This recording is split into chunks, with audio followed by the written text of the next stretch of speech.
Toastmaster Helen. How to be a kid. How to be a kid. Toastmaster Helen.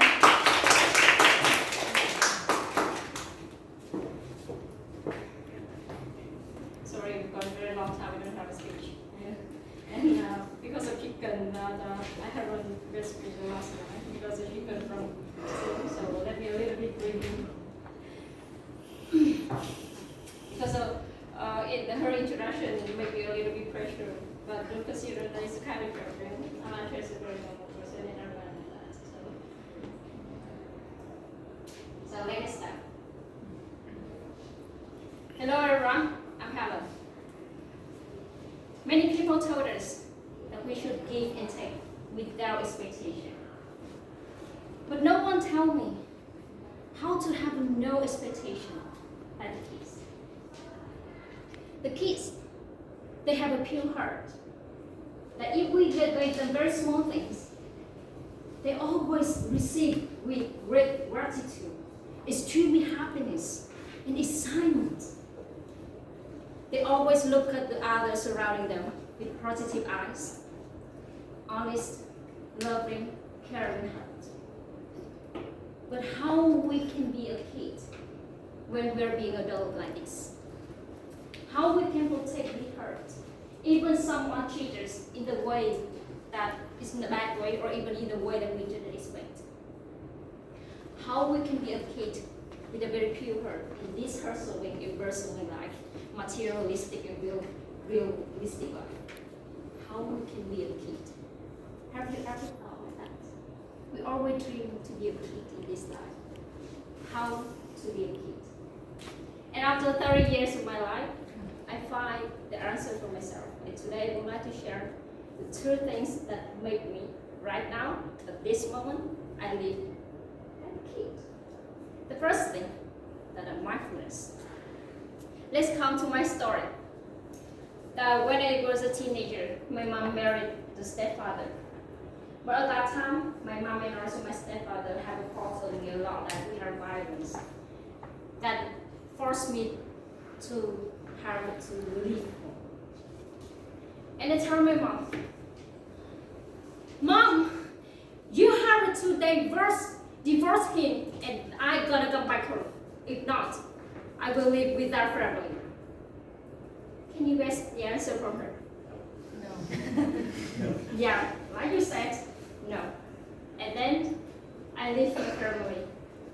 I started so far 200 kilometers from my family and live without my family by my own way.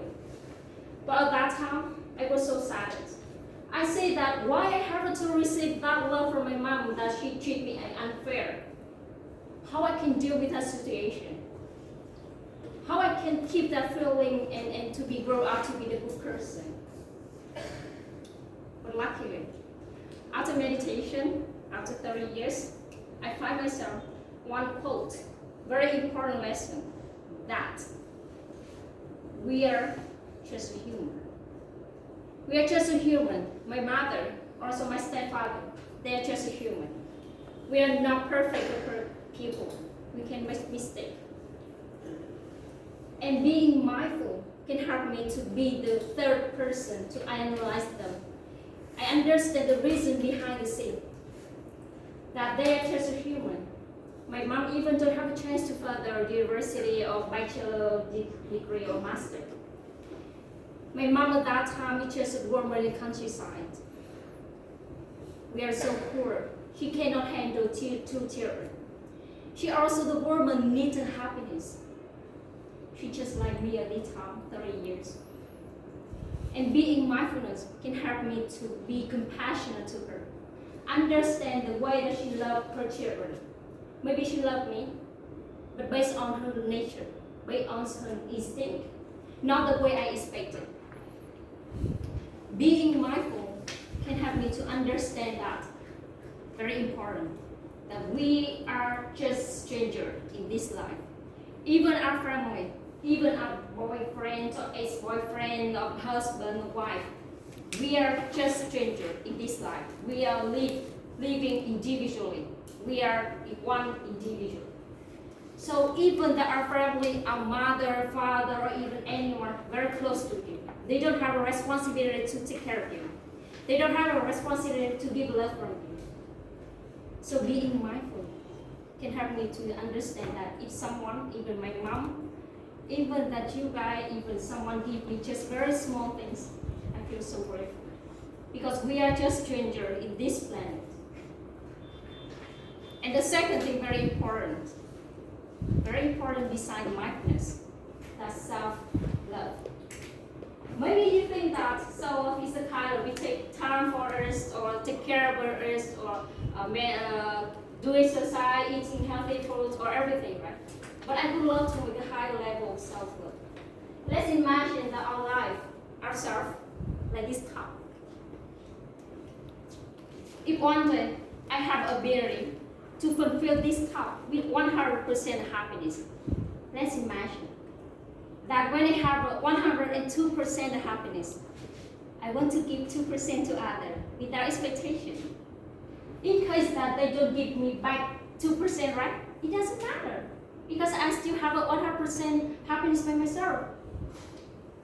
And if I have 100% happiness, if someone just give me 1%, I feel that, oh my God, I'm so happier because I over capacity happiness, right? 100%, 101%. But if I just have 80% of happiness, but someone give me 10%, I still feel lack. That is not enough. So your happiness, your fulfillment and contentment, it doesn't based on the other love give you or the way you take back, but based on your understanding, your fulfillment, your contentment. I know that this life is so harsh for it, that we have to deal with a lot of people, a lot of diverse characteristic personality. Even that is so hard in this especially working environment because we are living with purpose. But trust me, with mindfulness and also self-love, we can use our eyes, very loving, caring, compassionate eyes, to look at that we are just human, but we have very honest heart.